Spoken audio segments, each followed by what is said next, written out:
Hello বন্ধুরা, এই update YouTube চ্যানেলে আপনাদেরকে আবারও স্বাগত জানাচ্ছি।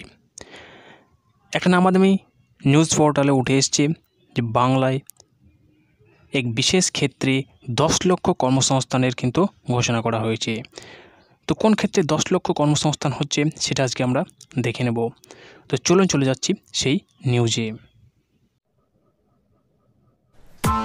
Press the bell icon on the YouTube app and never miss another update.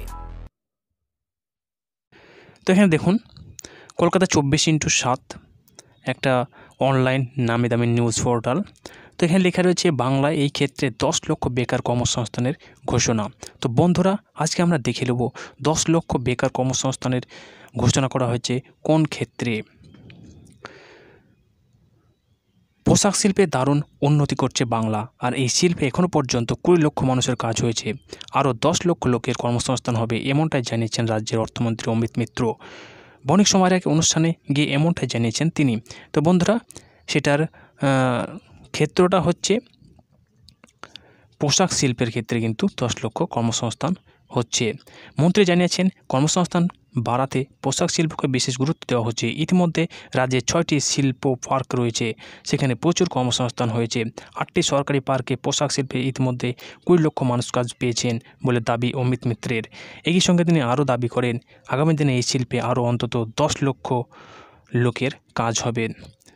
তে আমাদের যে মন্ত্রী অমিত মিত্র, তো তিনি বলছেন যে আরও 10 লক্ষ কিন্তু বেকার কর্মসংস্থান হতে চলেছে, যা রাজ্যের বেকারের সংখ্যা অনেকটাই কমবে বলে আশাবাদী অমিত মিত্র। এখানে শেষ নয়, তার ভাষণে মন্ত্রী জানান নথিভুক্ত নয় এমন ক্ষেত্রে ধরলে এখন বাংলায় অন্তত 40 লাখ মানুষ পোশাক শিল্পের সঙ্গে জড়িত। অর্থমন্ত্রী আরও বলেন মিটিয়া বুরুজ এলাকায় পোশাক শিল্পে 25,000 কোটি টাকার ব্যবসা হয়, কিন্তু সেখানকার উৎপাদকেরা তাদের পণ্য প্রদর্শন করতে পারেন না। আমরা চেষ্টা করছি যাতে তারা তাদের পণ্য প্রদর্শন করতে পারেন, আর তাহলে পোশাক শিল্পে আরও এক নতুন দিগন্ত খুলে যাবে বলে আশাবাদী মন্ত্রী। শুধু তাই নয়, পোশাকের রপ্তানির বাজারও যাতে আগামী দিনে বাড়ানো যায় সেদিকেও রাজ্য সরকার বিশেষ নজর দিচ্ছে বলে দাবি করছেন অর্থমন্ত্রী।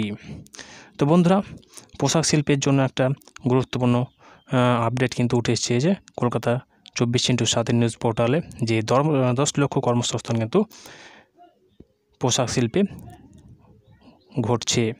তো বন্ধুরা, ভিডিওটি যদি ভালো লেগে থাকে তো একটা লাইক করে দিন এবং আমাদের ভিডিওটি শেয়ার করুন বিভিন্ন সোশ্যাল সাইটে।